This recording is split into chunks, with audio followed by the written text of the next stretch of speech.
Olá amigos, sejam todos bem-vindos ao canal Embaixadores. É bom tê-los aqui para nós estudarmos mais uma vez juntos a Palavra de Deus. Nessa próxima série de vídeos que queremos fazer, queremos transmitir a vocês a interpretação bíblica sobre as 7 cartas, as 7 igrejas do Apocalipse. Nós vamos fazer isso dividindo os temas para que os vídeos não fiquem muito extensos e vocês possam acompanhar com facilidade, tudo bem? Então seja muito bem-vindo e vamos direto aqui para a tela para nós começarmos a estudar juntos esse tema tão importante da Palavra de Deus. Vou compartilhar minha tela aqui com vocês. Muito bem. Vamos então começar a estudar o tema das 7 igrejas do Apocalipse. Vamos lá? Muito bem. Aqui você pode acompanhar na tela uma imagem que apresenta no mapa as 7 igrejas que existiam na Ásia, que são endereçadas às cartas do Apocalipse: Éfeso, Esmirna, Pérgamo, Tiatira, Sardes, Filadélfia e Laodiceia. A ilha de Patmos ficava mais ou menos por volta dessa região aqui, e essas aqui então são as 7 igrejas que foram enviadas as cartas.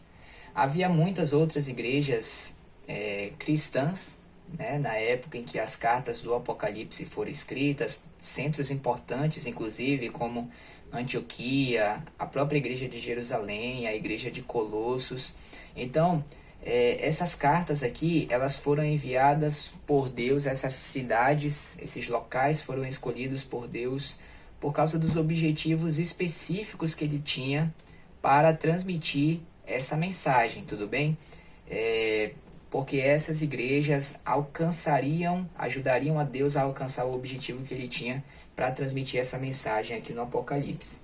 É importante a gente ver que na parte introdutória a essas cartas, como no verso de Apocalipse 1:19, Deus aqui ele aponta que a mensagem que ele vai enviar através dessas igrejas, elas estão além do alcance delas. Veja o que diz Apocalipse 1:19. Vou até colocar aqui na tela para você poder acompanhar também. Deixa eu ver aqui.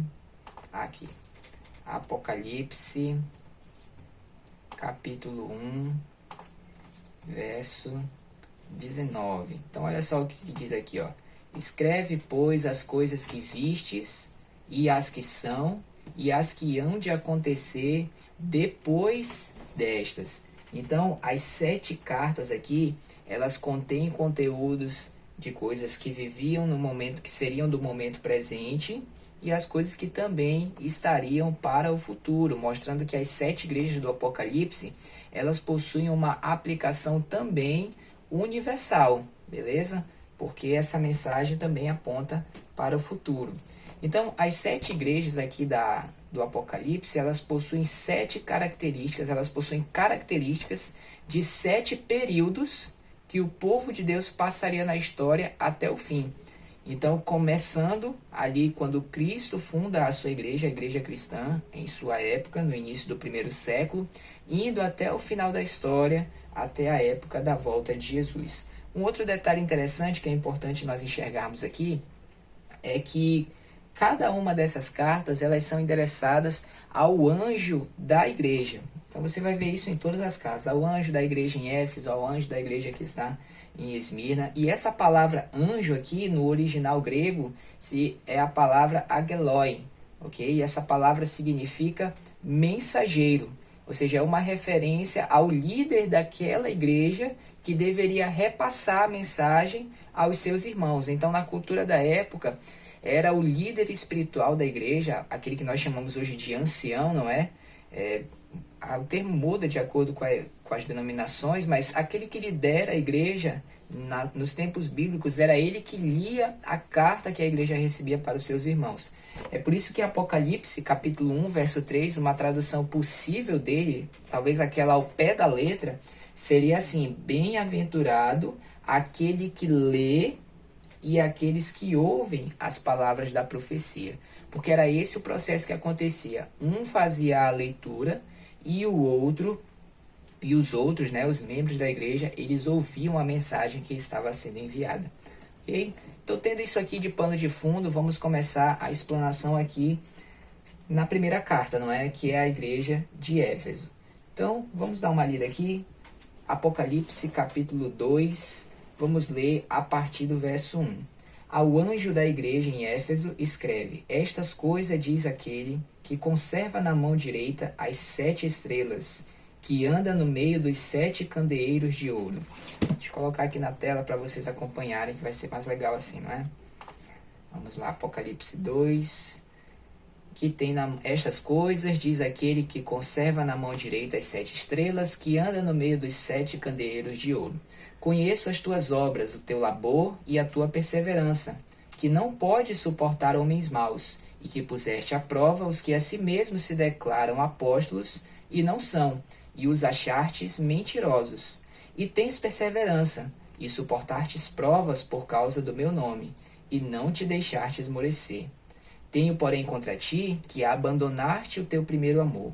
Lembra-te, pois, de onde caíste, arrepende-te e volta à prática das primeiras obras. E se não, venho a ti e moverei do seu lugar o teu candeeiro, caso não te arrependas.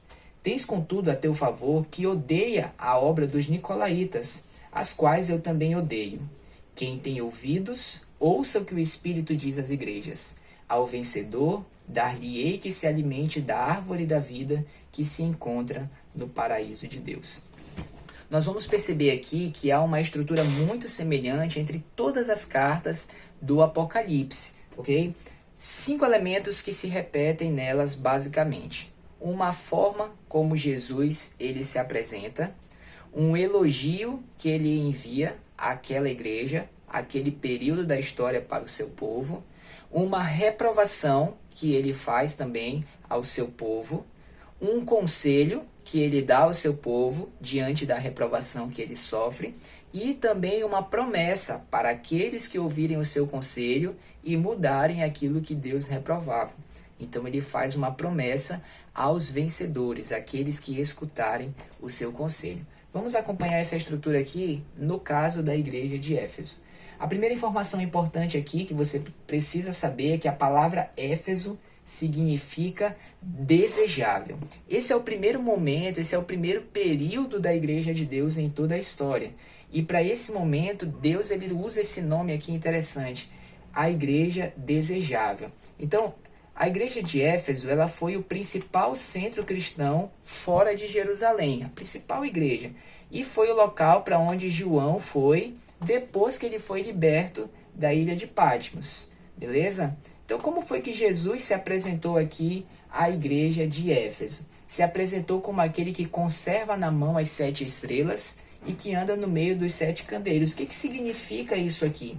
Quando a gente vai no capítulo 1, a gente vai perceber que cada carta Jesus se apresenta trazendo de volta a imagem, características que João descreveu da aparição dele no capítulo 1.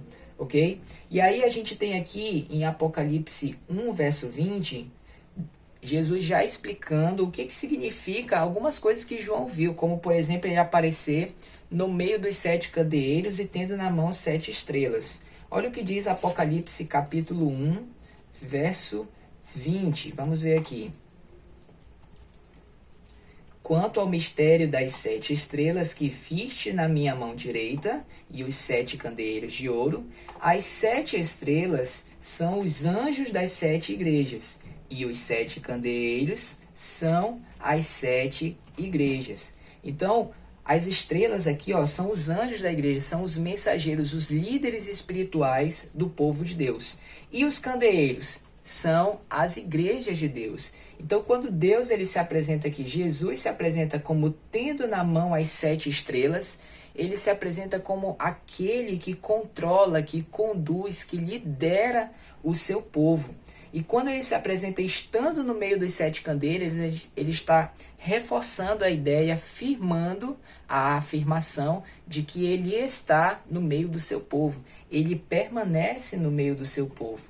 Na verdade, isso é um cumprimento da passagem de Mateus 28, 20, em que Jesus prometeu: Eis que eu estou convosco todos os dias, até a consumação dos séculos. Então aqui no Apocalipse, tempos depois que João não tinha mais visto o seu mestre, Jesus aqui se apresenta como permanecendo ainda no meio do seu povo, estando com eles, certo?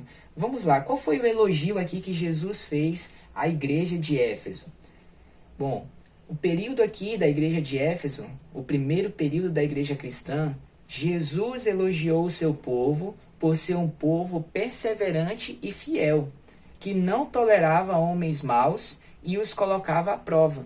E as dificuldades que eles estavam passando, eles suportavam isso sem desânimo, além de odiarem a obra dos nicolaítas.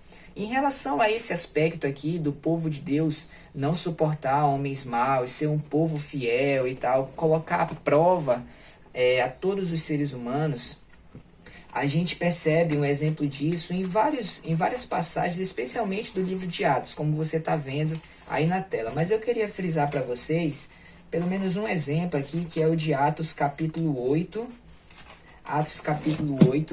verso 18 a 20. Deixa eu colocar aqui para vocês acompanharem, para a gente ver um exemplo de como eles mantinham essa fidelidade, não suportavam realmente homens maus. Olha o que diz aqui, ó. Vendo, porém, Simão, que pelo fato de imporem os apóstolos as mãos, era concedido o Espírito Santo, ofereceu-lhes dinheiro, propondo, concedei-me também a mim este poder, para que aquele sobre quem eu impuser as mãos receba o Espírito Santo. Pedro, porém, lhe respondeu, o teu dinheiro seja contigo para a perdição, pois julgaste adquirir por meio dele o dom de Deus. Então você percebe aqui, eu acho que isso é muito diferente do que acontece hoje, não é? Muitos líderes religiosos aí por dinheiro têm feito qualquer tipo de coisa praticamente. Mas a igreja de Deus, lá no primeiro século, era uma igreja o quê? Desejável. Era um povo fiel a Deus. Quando homens com motivos espúrios tentavam se aproximar da igreja, os apóstolos eles provavam, eles analisavam qual era a qualidade da fé que essa pessoa estava dizendo professar. O outro detalhe interessante aqui era a questão de eles odiarem a obra dos nicolaítas. Então, o que é isso, não é? A gente tem algumas possibilidades aqui, olha. Os nicolaítas eram contra o ensino da divindade de Cristo e diziam que os atos da carne não influenciavam na salvação. Também defendiam a poligamia e o adultério. Então, a igreja de Deus, ela não tolerava esse tipo de ensino em seu seio. Então era por isso que eles foram elogiados por Deus aqui. Colocando então para vocês a data aqui em cima, o período aqui compreendido pela igreja de Éfeso, o primeiro período que a igreja de Deus passou na história, vai ali por volta do ano 31 depois de Cristo até mais ou menos o ano 100, é o início da era cristã. E é cerca ali mais ou menos do período em que viveram os apóstolos. Então, enquanto eles permaneceram vivos e aqueles próximos dele, aqueles que ouviram os ensinamentos de Cristo, a igreja ela permaneceu fiel, um povo puro, ok? E a gente vai ver que isso vai começar a mudar com o passar do tempo. Mesmo para esse período aqui, mesmo nos seus melhores momentos, na verdade toda a história foi assim, né? O povo de Deus não foi 100% perfeito.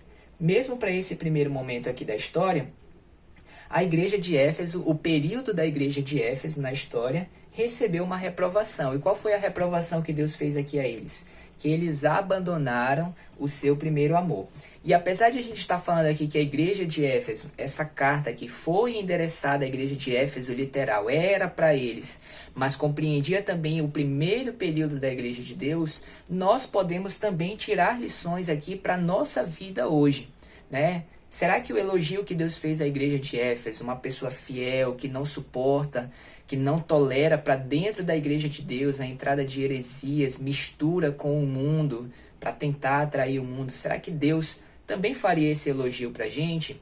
A outra questão, a reprovação. A reprovação aqui para a igreja de Éfeso foi que eles abandonaram o seu primeiro amor. Será que essa reprovação também caberia para a gente, para a nossa vida espiritual?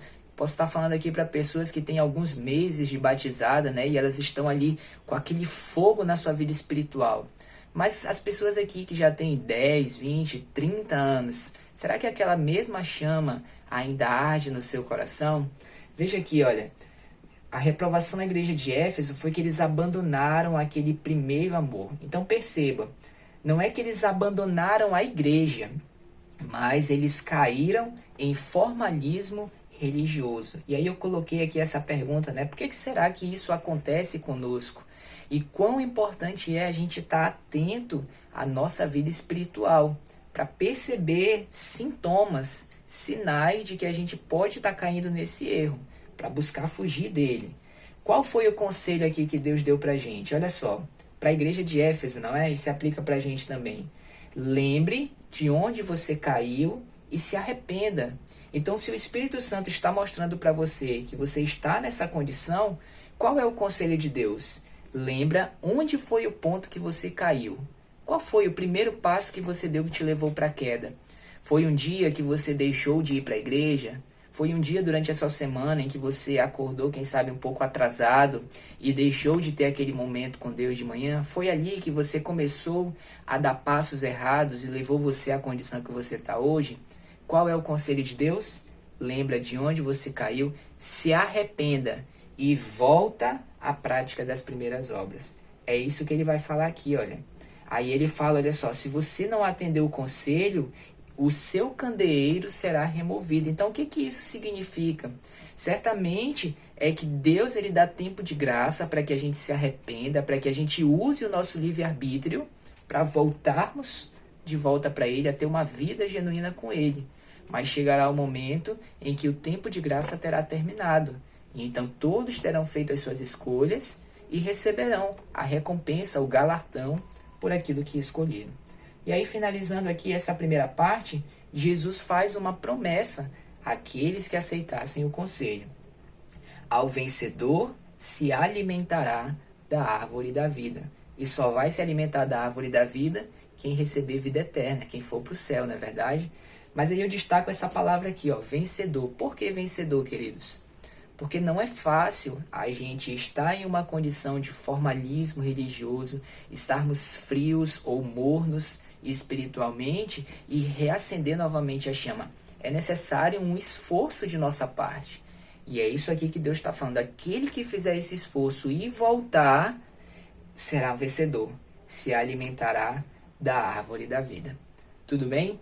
Então, finalizamos aqui essa nossa primeira parte, essa explanação sobre a igreja de Éfeso. Se você gostou desse assunto, da forma como nós abordamos aqui, eu quero te convidar a se inscrever nesse canal, ativar os sininhos da notificação e compartilhar esse material com outras pessoas, porque nós vamos dar seguimento nos estudos e nós queremos que você e outras pessoas também estudem junto conosco a palavra de Deus, para que nós possamos aprender todos juntos. Tudo bem? Então eu aguardo você no nosso próximo estudo. Até lá!